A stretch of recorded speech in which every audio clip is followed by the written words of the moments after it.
Ladies and gentlemen, welcome back to another video here on the Parker Love Sports YouTube channel. My name is Parker, and thank you for taking a few minutes out of your day to spend them here with me on this video.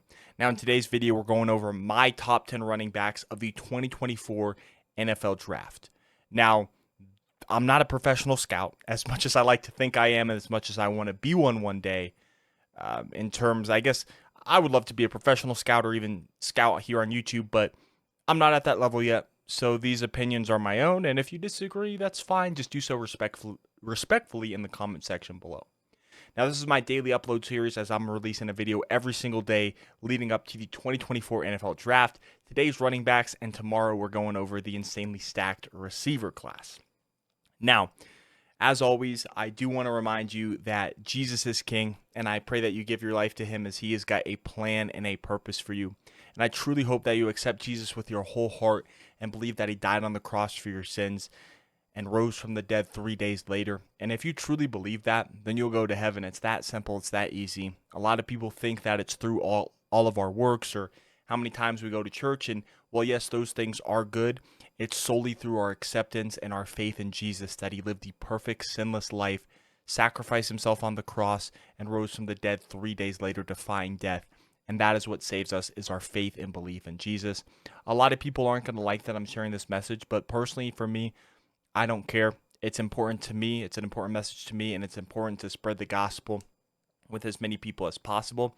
And a lot of people don't like that, but I don't care. Even though I have a small platform, I'm going to continue to spread this message no matter how big the channel is, as it's important. It's an important message to me, and I feel obligated as a Christian to share it with as many people as possible.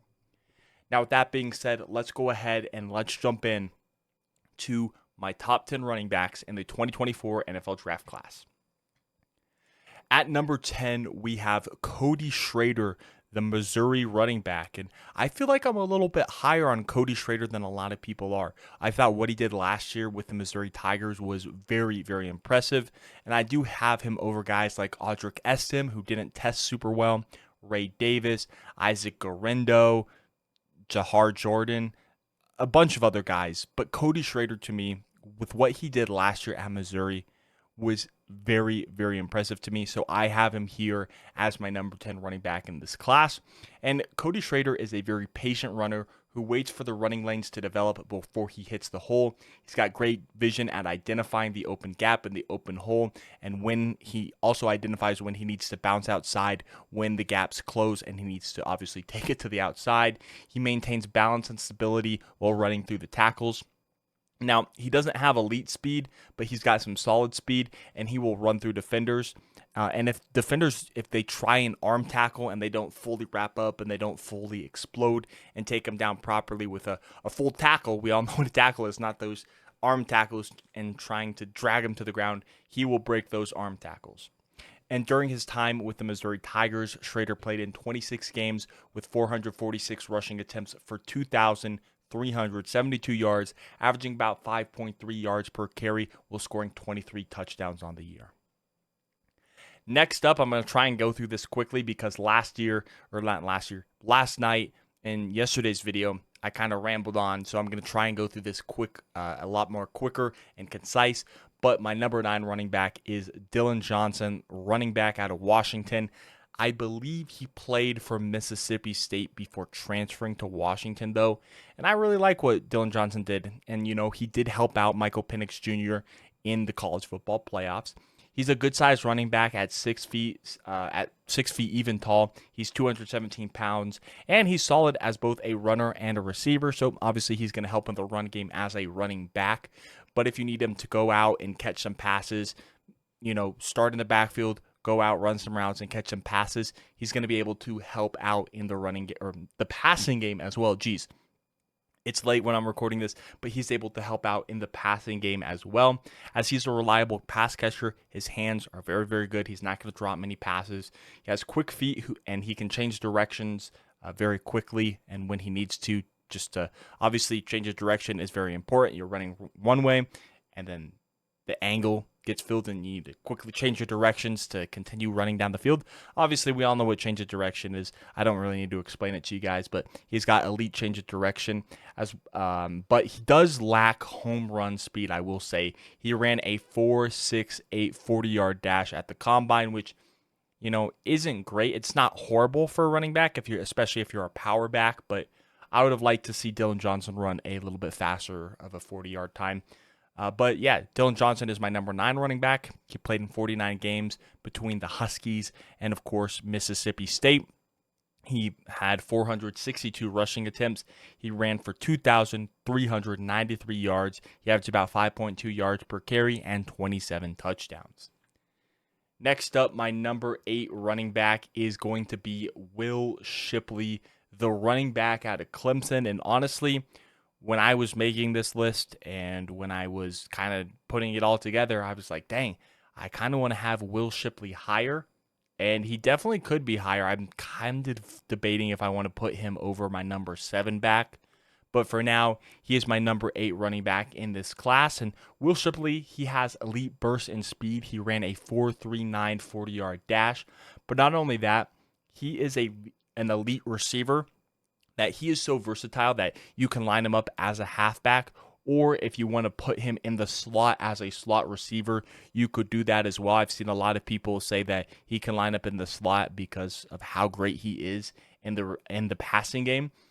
But he's also an elite special teamer. If you have a starting running back and he's not going to start and play a whole lot of games, he's going to be a very elite special teamer for you, especially as a kickoff returner. His speed is going to be killer, especially with that new kickoff rule. Will Shipley could be an asset and one of the best returners in football potentially next season if he is given the opportunity to play as a returner.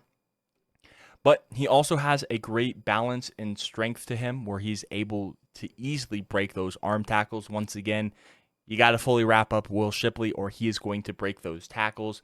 He's a solid pass protector, so if you are obviously either maybe doing a fake play action and then the running back's going to stay into block, or if you're just doing a shotgun snap, heck, even if you're lining up under center and you need him to pass block, he's going to be able to pass block and pick up those blitzes if he needs to, as well as he is dynamic in the open field and he's able to juke defenders and make defenders miss in the open space. During his time with the Clemson Tigers, he played in 36 games with 526 rushing attempts. He's thrown for 2,748 yards, averaging about 5.2 yards per carry, and he has 31 touchdowns on the season. Next up, my number 7 back is going to be Bucky Irving out of Oregon. Now, when you watch Bucky Irving play, he kind of has that elite speed and that elite burst, but he didn't really run that well at the combine, as he ran a 4.55 40, which is decent. It's not a bad 40 time, but from what I was expecting from Bucky Irving, I was expecting him to run in the low 4.4s ish. That's kind of what low to mid 4.4s was kind of what I was expecting. So maybe a little bit slower than I expected, but when you turn on the game film, he definitely plays with elite speed and burst. He's able to quickly accelerate to his top speed, and then he maintains that top speed in the open field even when he has to make a juke or, cut back one way. He's able to keep that top speed, or a majority of his top speed at least, in the open field. He fights for every single one of his yards until the whistle blows. It's kind of like, I don't know if you guys play Madden. I'm not a huge Madden fan, but there's that, I think it's called like the reach for it ability, where when you're getting taken down, your running back is going to reach for an extra 2 to 3 yards. That's kind of what Bucky Irving is going to do. He's going to fight for every single yard until that whistle is blown, as well as he's a capable receiver in the backfield. I won't say he's an amazing receiver. I won't say he's the best receiver in this class like a Will Shipley, but he can hold his own in the receiving game. If you need him to go out on kind of a shallow route and you need him to be that check down, he can be that check down out of the backfield. During his time in college, he played in 39 games with 475 rushing attempts for 2,937 yards, averaging about 6.2 yards per carry, while scoring 20 touchdowns. Now, I should mention, I always mention this. I just forgot to again. You can't base everything off of stats. Stats are very deceiving. Sometimes they tell a part of the story, sometimes they can be very misleading. Stats can help, but they shouldn't be the only thing you base your evaluation off of on players. I put the stats up here because it's kind of easy to show, and it's just an easy way to display the player in a brief summary, but it also cannot be very accurate when I do that. But to me, it's just the easiest way to display for these players. But yeah, Bucky Irving is going to be my number 7 running back. Sorry for hitting the mic. I always do that, or I've been doing it a lot recently. Not my intention, but yeah, Bucky Irving is my number 7 back. Moving on to my number 6 back, who I wanted to put higher. Quite frankly, maybe could go a little bit higher, but I think 6 is the perfect spot. And this has been a player linked to the Broncos. For those of you who are watching, who maybe are just coming from my rankings, I am a Broncos fan. That's kind of what this channel covers. Is I cover the NFL as a whole, but I kind of specifically focus on the Broncos as well as the NHL and the Avalanche. I'm going to support my hometown teams being from Colorado, but Jalen Wright has been linked to the Broncos, and he could be that Alvin Kamara type of guy that Sean Payton drafted. Of course, both of them from Tennessee, but that's not here nor there. I don't think he's going to be the next Alvin Kamara, but I do really like what I've seen from Jalen Wright out of Tennessee.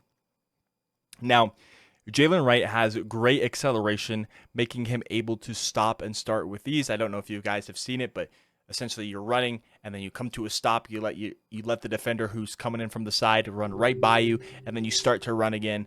He's pretty good at that with his acceleration. He's also got great lateral movement and agility to juke defenders in the open space, while having that home run breakaway speed, as he ran a 4.38 40-yard dash at the combine. That is some pretty good speed. So he's got that home run speed. If you give him green grass and you give him daylight in the open field, he is going to be gone. He's a patient runner, and he's going to wait for his blocks to develop. He's going to wait for his blockers to open up that hole, and then he's going to be patient. He's going to wait, and then he's going to hit that gap with a lot of speed and a lot of burst. As well as he is a dual threat as both a runner and a receiver. Once again, a lot of these running backs can be receivers, or I guess not receivers in terms of the fact of lining up out wide, but in terms of the fact that they can help in the receiving game, and they will help your quarterback. Not just necessarily in those flat routes, but they can run multiple different routes to help out. At least a majority of these guys can. But yeah, Jalen Wright has been very, very impressive. He's an explosive playmaker, and honestly, he's pretty decent at pass blocking.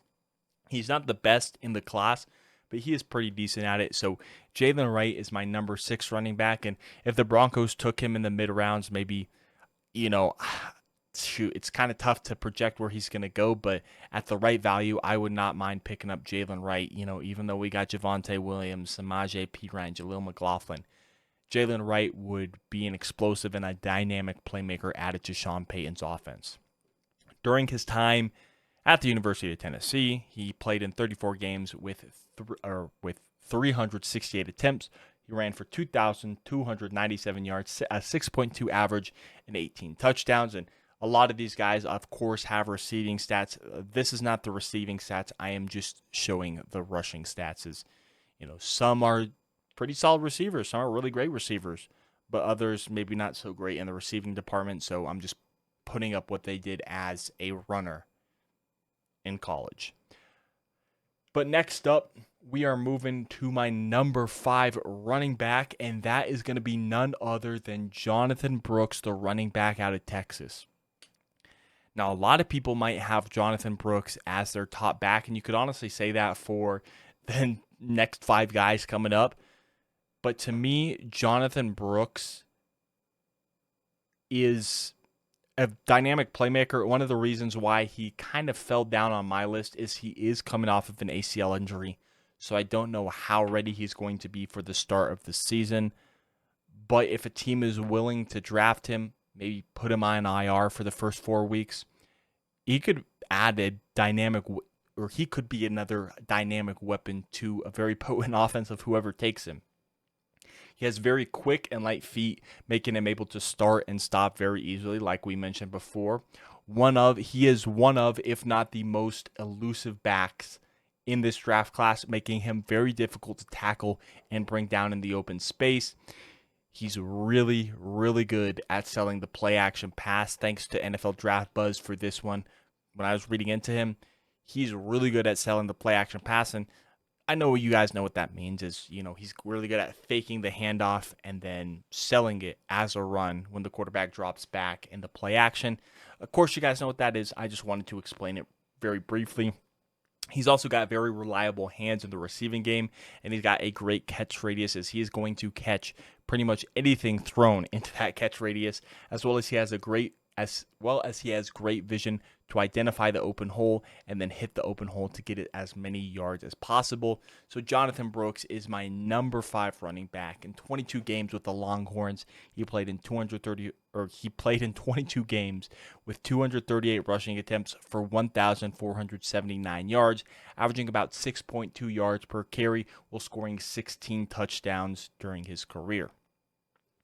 Next up, my number 4 running back is going to be none other than Marshawn Lloyd, the USC running back. And a lot of people have him once again at maybe not as their number 1 running back, but there have been a lot of guys who have said that Marshawn Lloyd could very well be the first running back off the board. And, I could see it. Of course, right now he's my number 4 back, but he has great burst and acceleration to get to full speed. He ran a 4.46 40-yard dash. He's got home run potential every time he touches the ball. With his speed, playmaking, agility, everything, he is a threat to take the ball the distance take the ball the distance to score a touchdown every single time he touches the football. He's great at stopping and starting to evade defenders. Like we've mentioned before, the stop and start, it can be very, very effective, especially when you have this elite acceleration. It works very, very effectively because it's a shorter and quicker time to get back up to full speed. He's got a high football IQ, and he very easily identifies blitzes and blitzers, and he's able to pick them up and help out as a pass protector in the backfield if needed. He's really good at avoiding tackles and honestly taking hits. It's kind of hard to explain, but in my opinion, Marshawn Lloyd is able to take tackles, or what would be tackles, and he's able to bounce off them to pick up extra yardage. I don't know if you've seen it where a lot of players go in and they try and hit, and then they bounce off, and the runner or the receiver, whoever it is able to stay up and pick up extra yardage. I see that ability in Marshawn Lloyd, where if you don't wrap up and fully tackle him to the ground, as a defender, you're just going to bounce off if you're not going to fully tackle him. But yeah, Marshawn Lloyd is my number 4 back. And during his college career, he played in 32 games with 291 rushing attempts on 1,621 yards, averaging about 5.6 yards per carry while scoring 19 touchdowns. Moving into the top 3, we have Blake Corum, the running back out of Michigan.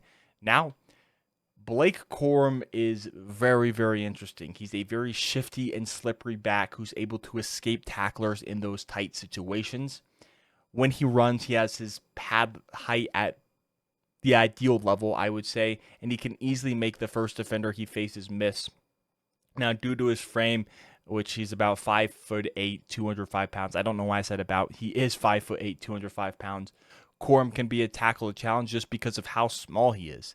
He's going to be, the smaller typically someone is in terms of height, the harder they are going to be to tackle because you have to get down low and you have to wrap up and bring them to the ground. So those smaller running backs can be difficult and a challenge to tackle, which with Corum's frame of 5'8", he can be a challenge to tackle, as well as Corum has elite beast and speed.